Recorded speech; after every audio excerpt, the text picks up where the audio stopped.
নমস্কার, খবর শুনছেন বাংলা বার্তা ইউটিউব চ্যানেল থেকে। জানাবো দেশ বিদেশের কিছু গুরুত্বপূর্ণ খবর। প্রধান সংবাদগুলি জানার আগে শুরুতেই দেখে নিন আজকের হেডলাইন্স। সমর্থন ফিরে পাচ্ছে শেখ হাসিনার দল, গোয়েন্দা রিপোর্টে নতুন মোড়, ঢাকাকে ঘিরে বাড়ছে উদ্বেগ। কড়া সুরে মন্ত্রীকে রাহুল গান্ধী, কথা বলার আগে অনুমতি দিন। রাঘব র্যালির ভাইরাল ভিডিওতে তোলপাড় রাজ্য। কৃষকদের জন্য দারুণ খবর, সরকার দিচ্ছে মাসিক ৩,০০০ টাকা পেনশন। বেতন বৃদ্ধি সংক্রান্ত বিজ্ঞপ্তি প্রকাশ, শিক্ষক ও সরকারি কর্মীদের জন্য বড় সুখবর দিল রাজ্য সরকার। প্রধানমন্ত্রীর মায়ের নামে কুকথা, রেগে গেলেন মহামৈত্র, কেন পুরনো বিতর্ক টেনে আনলেন সাংসদ। বাংলাদেশ নেপাল বিক্ষোভ, সরকার পতনে বিস্তর মিল থাকলেও শুরুতেই ইউনূসকে ছাপিয়ে গেলেন সুশীলা, ক্ষমতায় বসেই বড় ঘোষণা। কৃষ্ণনগরের সাংসদ মহামৈত্রের কোন অভিযোগের পর হঠাৎ বৈঠকে অভিষেক, চরম হুঁশিয়ারি নেতাদের। পাড়াভিত্তিক কর্মসূচির উদ্যোগে আমাদের পাড়া আমাদের কর্মসূচিতে নিজস্ব তহবিল থেকে ১,০০০ কোটি টাকা মিলল, ঢালল নবান্ন। সাহারার টাকায় সেভিককে ছাড়পত্র, সুব্রতর মৃত্যু ২ বছর পর হঠাৎ কি নির্দেশ দিল সুপ্রিম কোর্ট। পুজোর আগে কি বিদায় নিচ্ছে বৃষ্টি, কলকাতা সহ দক্ষিণবঙ্গে বড় খবর দিল হাওয়া অফিস। প্রিয় দর্শক, প্রতিদিন নিয়মিত খবর শোনার জন্য বাংলা বার্তা চ্যানেলটিকে সাবস্ক্রাইব করুন। আসছি বিস্তারিত খবরে। সমর্থন ফিরে পাচ্ছে শেখ হাসিনার দল, গোয়েন্দা রিপোর্টে নতুন মোড়, ঢাকাকে ঘিরে বাড়ছে উদ্বেগ। দীর্ঘ ১ মাস ধরে বাংলাদেশের রাজনৈতিক পরিস্থিতি ক্রমশ বদলাচ্ছে।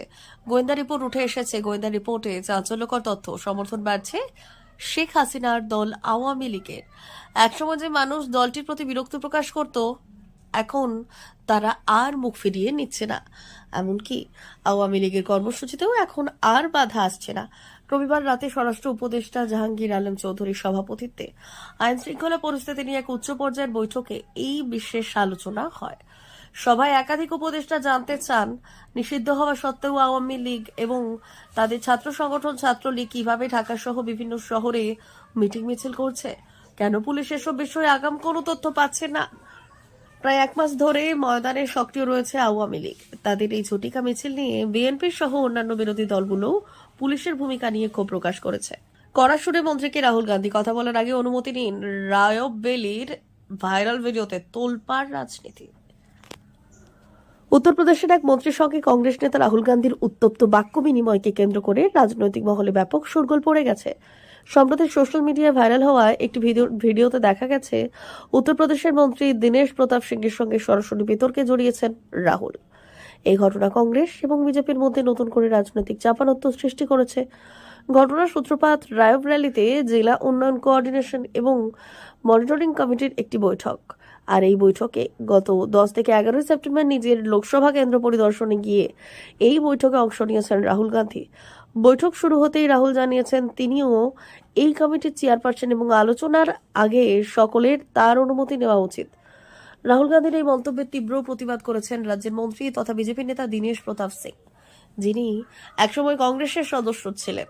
তিনি পাল্টা যুক্তি দিয়েছেন যে রাহুল নিজেই লোকসভা স্পিকারের নির্দেশ মানেন না, তাই তিনিও রাহুলের কথা শুনতে বাধ্য হন। এরপরই দুজনের মধ্যে বচসা শুরু হয়।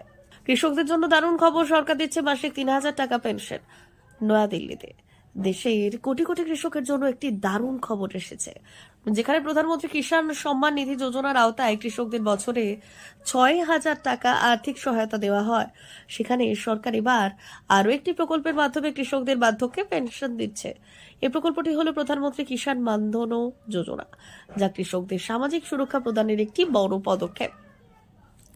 প্রধানমন্ত্রী কিষাণ মানধন যোজনা হল কেন্দ্র সরকারের একটি স্বেচ্ছাসেবী এবং অংশীদারিত্বের ভিত্তিতে পরিচালিত পেনশন প্রকল্প, যার উদ্দেশ্য হল ক্ষুদ্র ও প্রান্তিক কৃষকদের ৬০ বছর বয়সের পর মাসিক ৩,০০০ টাকা পেনশন দেওয়া। আর এই পেনশন সেই সব কৃষকদের জন্য যাদের বার্ধক্যে নিয়মিত আয়ের কোনো উৎস নেই। বেতন বৃদ্ধি সংক্রান্ত বিজ্ঞপ্তি প্রকাশ, শিক্ষক ও সরকারি কর্মীদের জন্য বড় সুখবর দিল রাজ্য সরকার। পশ্চিমবঙ্গের শিক্ষক ও সরকারি কর্মচারীদের জন্য এলো বড় স্বস্তির খবর। রাজ্য সরকার সম্প্রতি একটি নতুন বিজ্ঞপ্তি প্রকাশ করেছে, যেখানে বিশেষজ্ঞদের বলা হয়েছে যে পে ম্যাট্রিক্সের শেষ সেলে পৌঁছানো কর্মচারীরাও এবার বেতন বৃদ্ধি পাবে। এই পদক্ষেপকে বলা হয়েছে স্ট্যাগনেশন ইনক্রিমেন্ট। সরকারের নতুন বিজ্ঞপ্তি বলছে, গত 12 সেপ্টেম্বর প্রকাশিত বিজ্ঞপ্তি অনুযায়ী যে সমস্ত শিক্ষক ও কর্মচারী ইতিমধ্যেই ম্যাট্রিক্সের শেষ সেলে পৌঁছে গেছেন তাদের জন্য বিশেষ ডিগ্রেডেশন ইনক্রিমেন্ট কার্যকর করা হচ্ছে। আর এই প্রাথমিক থেকে মাধ্যমিক স্তরের সমস্ত স্কুলের শিক্ষকদের জন্য সমানভাবে প্রয়োজন। প্রধানমন্ত্রীর মায়ের নামে কুকথা, রেগে গেলেন মহামৈত্র। কেন পুরনো বিতর্ক টেনে আনলেন সাংসদ? বিহারের মঞ্চ থেকে প্রধানমন্ত্রী নরেন্দ্র মোদীর প্রয়াত মাকে নিয়ে কুকথা বলার অভিযোগকে কেন্দ্র করে রাজনৈতিক মহলে উত্তেজনা ছড়িয়েছে। আর এই অভিযোগের পর তৃণমূল সাংসদ মহামৈত্র সরাসরি প্রধানমন্ত্রীকে পাল্টা আক্রমণ করেছেন। এতেই নতুন করে শুরু হয়েছে রাজনৈতিক চাপানোত্তর। দারভাঙ্গার একটি ভার্চুয়াল অনুষ্ঠানে প্রধানমন্ত্রী নরেন্দ্র মোদী অভিযোগ করেছেন, রাহুল গান্ধী এবং তেজস্বী যাদবের এক কর্মসূচিতে তার প্রয়াত মাকে তিনি আপত্তিকর মন্তব্য করা হয়েছে তার প্রয়াত মাকে নিয়ে। প্রধানমন্ত্রী বললেন, তার মা রাজনীতির সঙ্গে যুক্ত ছিলেন না, তবুও তাকে অপমান করা হয়েছে। তার কথায় আমার মাকে নিয়ে কুকথা মানে দেশের কোটি কোটি মা বোনকে অপমান করা। তিনি আরো কটাক্ষ করলেন যে রাজার ঘরে জন্ম নেওয়া রাজপুত্ররা দরিদ্র মায়ের সংগ্রাম বোঝে না। মহুয়ার পাল্টাতো।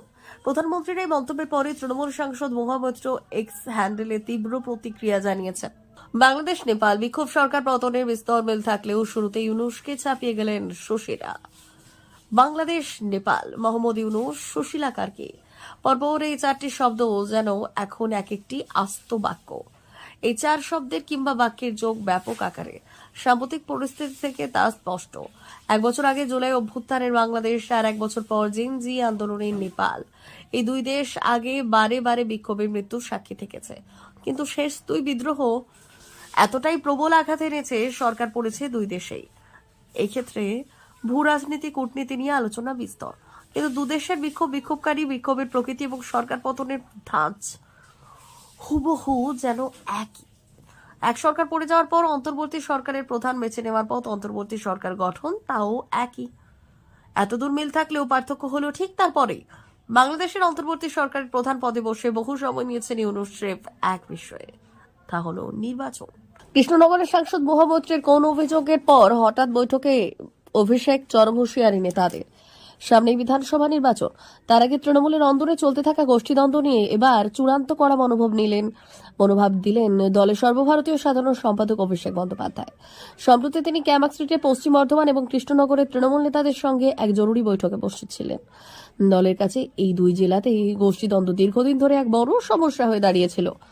বৈঠকে অভিষেক অত্যন্ত স্পষ্ট ভাষায় বার্তা দিয়েছেন, ব্যক্তিগত স্বার্থ ভুলে দলীয় বিবাদ মিটিয়ে সবাই ঐক্যবদ্ধ হয়ে বিজেপির অপপ্রচারের বিরুদ্ধে রুখে দাঁড়ান। তিনি জোর দিয়ে বললেন, যদি অভ্যন্তরীণ কোন্দল চলতে থাকে তবে দলের প্রয়োজনে দুই পক্ষকেই সংগঠন থেকে সরিয়ে দিতে দল বিন্দুমাত্র দ্বিধা করবে না। দলের শীর্ষ নেতৃত্বের মতে এই ধরনের বিবাদ দলের ভাবমূর্তি নষ্ট করছে এবং সাধারণ মানুষদের মধ্যে বিরক্তির সৃষ্টি করছে। বিশেষ করে কৃষ্ণনগরের সাংসদ মহামৈত্রের বিরুদ্ধে জেলার বিধায়কদের একাংশ সরাসরি মুখ্যমন্ত্রীর কাছে অভিযোগ জানানোর পর পরিস্থিতি আরও জটিল হয়ে ওঠে। আর এই ঘটনার পরেই অভিষেক বন্দ্যোপাধ্যায়ের কড়া পদক্ষেপ দলের অভ্যন্তরে শৃঙ্খলা ফিরিয়ে আনার জন্য সুস্পষ্ট ইঙ্গিত দেয়।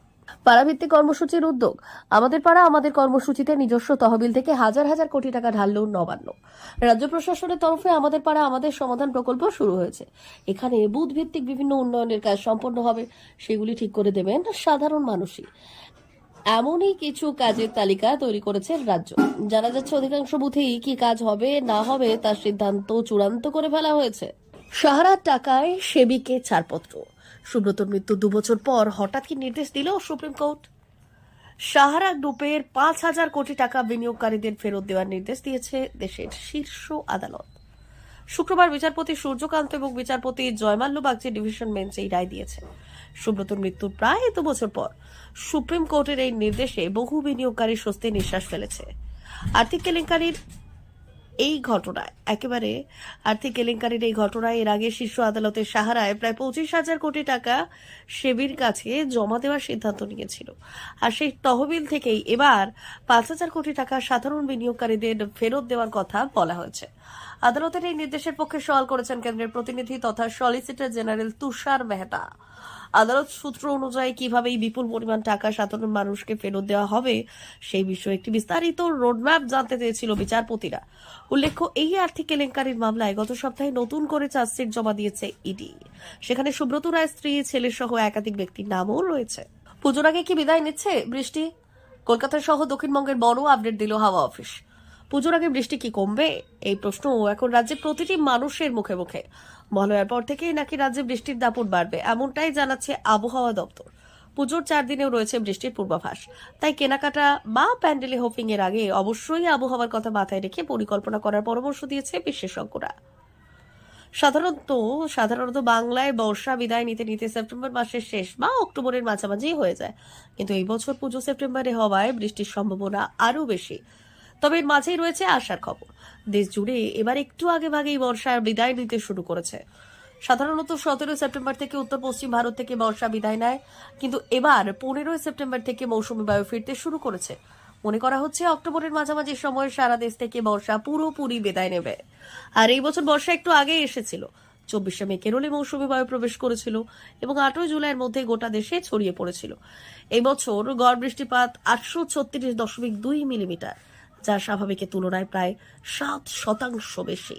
প্রিয় দর্শক, এখনকার মতো খবর এই পর্যন্তই। ধন্যবাদ।